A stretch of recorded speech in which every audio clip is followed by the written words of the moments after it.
Hi, good morning. I'm going up for my environmental justice walk. I'm just going to show you some of the planning here in Toronto, Ontario, Canada. Now, there's something here. There's a yellow line dividing the street. That section over there is a completely different election boundary, and this section over here where I'm standing is a completely different boundary. So over here is what they call York Southwestern, and what actually divides these boundaries is that yellow line that you see in the road. Sorry, there's a guy over there. I don't want to film him. So there's a yellow thing in the road there. Yellow line in the road. So I see somebody looking out. Good morning. I'm doing some filming. So this is basically a place where it was actually designated for $700 million, this place here. And the Ontario government actually provided some funding. It's actually a neat place in that it's very like eco-chic. It's a loft style. But what they do is they actually house people who are dependent on the system and who do a lot of criminal activity. A lot of Caucasians do a lot of drugs. The police, they don't even apprehend these individuals. So I'm just walking right now, doing some filming, and they have this thing where I was just thinking about these images of black women actually in big screen TV. And what I'm going to do is I'm going to make another video about that, because I just want to show you something about this environmental planning while we're just walking here. Okay, this is what you have across the street here, and that's actually a different election boundary, this over here. How does this thing actually contribute to economic development in Canada? Ever since they actually brought this thing into the community, it shut down a lot of neighborhood businesses. So I'm not sure why they would actually place something like that next to black community. In this political boundary over here, lots of blacks. Oh, hi, yeah, I'm doing some filming, yeah, sorry. I didn't even see you, yeah. I know, you're so busy into it. Yeah, it's funny, I've got some things going and it's all good, so, yeah, sorry about that, yeah. Hi. So, sorry, bumped into another friend. So, going on my environmental justice walk, and as you see here, they designate a lot of this space for, if you actually look at the diversity, the economic diversity, you don't see anything. You actually see like these small businesses, no black businesses whatsoever. This area over here is actually governed by a political community called NDP. Now, I'm not sure why NDP would even approve to have a Walmart in Canada. And what that space should have been used for is perhaps a new university, a new theater, to try and, bring stuff to the community. A lot of poverty. This is another environmental justice walk. So you see, like, there's all these things called dollaramas. What they are is like these multinational enterprises that just move into these poor neighborhoods, and you can get things there sold for $1 or whatever. But the problem with those centers is that that's all based on exploited labor. So to the women in China that are exploited, that have to make that shit over there,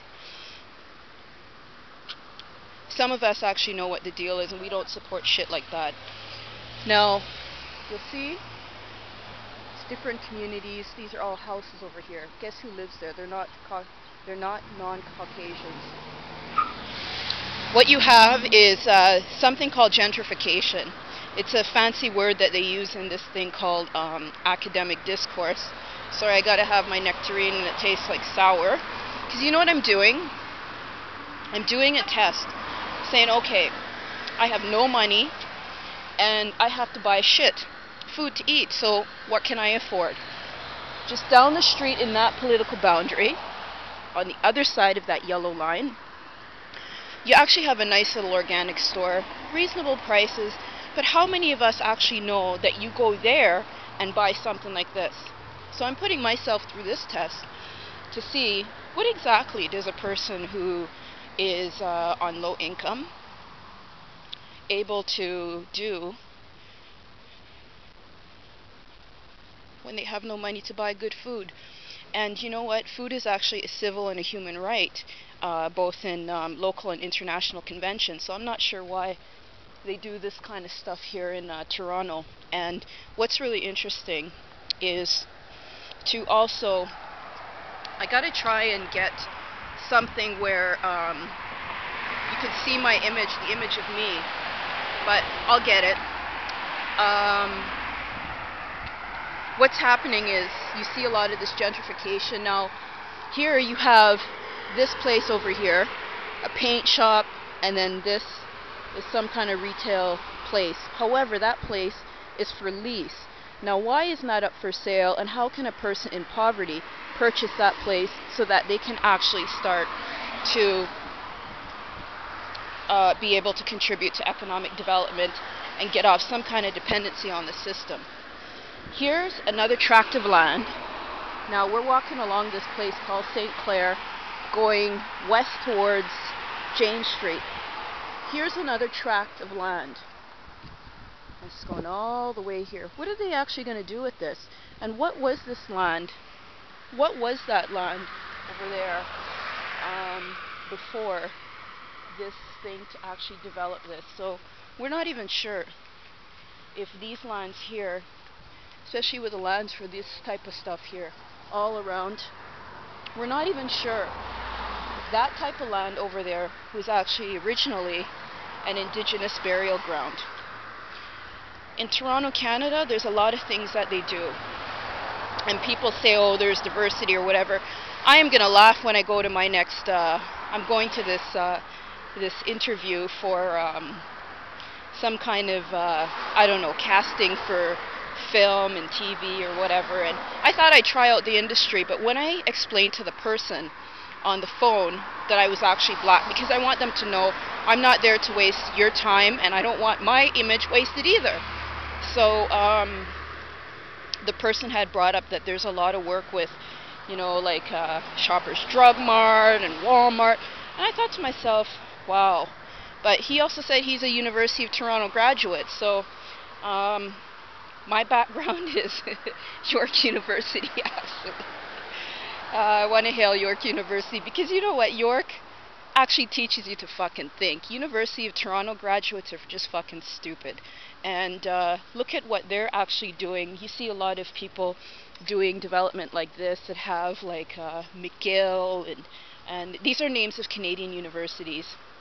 McGill, University of Toronto, all these things. They have this thing called a Maclean's.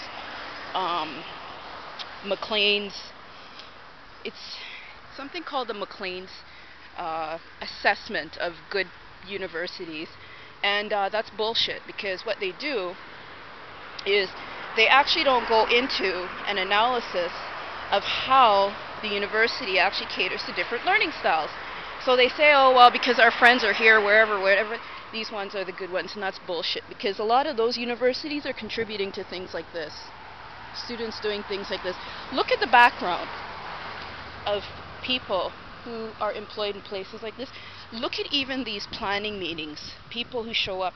Look at their background. Where are these people from? So there's a lot of things that you have to consider. So I'm almost at my destination. I'm actually going to the local library to actually drop off a book, and I still have to eat this nectarine. Now this nectarine is very bitter, and I bought it at this place, very cheap. And I said to myself, okay, for 1 month I'm going to test this to see what happens to my skin when I actually eat a lot of this chemical-laced bullshit. So it's not maybe the issue with the place that's over there, because it was bought over. It used to be Canadian owned, and then it was bought over by, I think this is now some kind of American firm or something. I'm not sure. I'm talking about a grocery store, not this place here.